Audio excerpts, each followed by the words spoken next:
আসসালামু আলাইকুম। সবাই কেমন আছেন? আশা করছি ভালো আছেন। আরও একটা রেসিপি নিয়ে চলে আসলাম। আজকে আমি আপনাদের সাথে শেয়ার করব টক ঝাল মিষ্টি জলপাই আচারের রেসিপি। আশা করছি আপনাদের কাছে ভালো লাগবে। তো চলুন রেসিপিটি দেখে নেওয়া যাক। আচার বানানোর জন্য প্রথমে আমি একটা প্যানের মধ্যে নিয়ে নিলাম পানি আর দিয়ে দিলাম সামান্য পরিমাণের হলুদের গুঁড়া আর সামান্য পরিমাণের লবণ। এখন আমি দিয়ে দিলাম জলপাই। এখানে আমি 2 কেজি পরিমাণের জলপাই নিয়েছি। তো আমি ধুয়ে আগে থেকেই ভালোভাবে পরিষ্কার করে নিয়েছিলাম। এবার একটা ঢাকনা দিয়ে আমি জলপাইটা ভালো করে সিদ্ধ করে নিচ্ছি। 10 থেকে 15 মিনিটের মধ্যে জলপাইটা খুব ভালো করে সিদ্ধ করে নিয়েছি। আর জলপাইগুলো কিন্তু খুব সুন্দরভাবে ফেটে গেছে। এটা দেখেই বুঝে নিতে হবে যে জলপাইগুলো ভালোভাবে সিদ্ধ হয়ে গেছে। এবার আমি চুলা থেকে নামিয়ে পানিটা ছেঁকে নিলাম। আর যখন হালকা ঠান্ডা হয়ে গেছে ঠিক ওই পর্যায়ে আমি জলপাইগুলোকে হাত দিয়ে একটু ম্যাশ করে নিচ্ছি। দেখতেই পাচ্ছেন খুব সুন্দরভাবে কিন্তু জলপাইটা সিদ্ধ হয়েছে। সবগুলো জলপাই আমি একইভাবে ম্যাশ করে নিচ্ছি।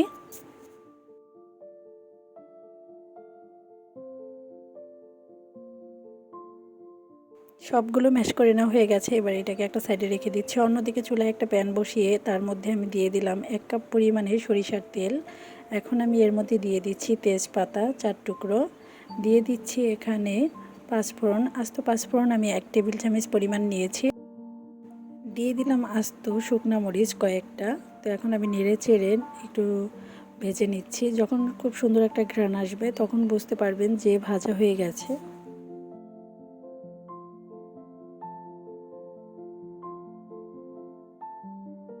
যখন খুব সুন্দর ঘ্রাণ বের হয়েছে এই পর্যায়ে দিয়ে দিলাম 1 টেবিল চামচ পরিমাণের রসুন বাটা, দিয়ে দিচ্ছি 1 টেবিল চামচ পরিমাণের সরিষা বাটা।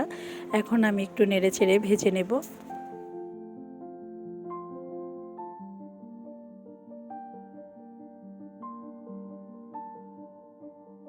দিয়ে দিচ্ছি আগে থেকে ম্যাশ করে নেওয়া জলপাই। তো এখানে আমি সবটুকু জলপাই দিয়ে দিচ্ছি।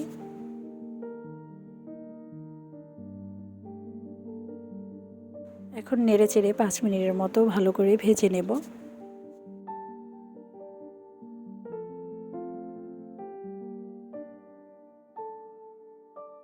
ভেজে নেওয়া হয়ে গেছে। এবার আমি দিয়ে দিচ্ছি চিনি। এখানে আমি 2 কাপ পরিমাণের চিনি দিয়ে দিচ্ছি। আর মিষ্টিটা আপনারা আপনাদের টেস্ট অনুযায়ী দিয়ে নেবেন। তো এখন আমি চিনির সঙ্গে ভালো করে জলপাইটা মিশিয়ে নিচ্ছি।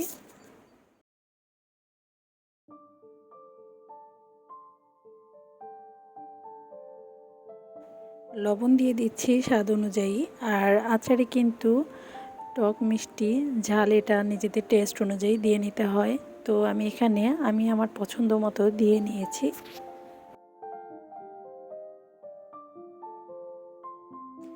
বেশ কিছুক্ষণ আমি নেড়ে চেড়ে ভেজে নিয়েছি।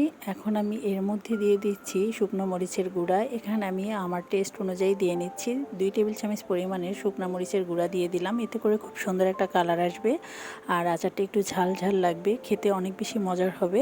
তো এখন আমি শুকনো মরিচের গুঁড়ার সঙ্গে ভালোভাবে নেড়ে চেড়ে মিশিয়ে নিচ্ছি। দিয়ে দিচ্ছি 3 টেবিল চামচ পরিমাণের ভিনেগার। আর ভিনেগার দেওয়ার কারণে কিন্তু ফ্রিজের বাইরেই আপনার আচারটা 1 বছরের মতো রেখে খেতে পারবেন। এতে করে কোনো রকমের নষ্ট হবে না আচার। তো অবশ্যই ভিনেগারটা দিয়ে নেবেন আচারের মধ্যে, তাহলে দীর্ঘ সময় পর্যন্ত ভালো থাকে। তো এই পর্যায়ে দিয়ে দিচ্ছি আগে থেকে গুঁড়ো করে নেওয়া এখানে আমি শুকনো মরিচ দিয়ে দিলাম আর দিয়ে দিলাম পাঁচফোড়ন।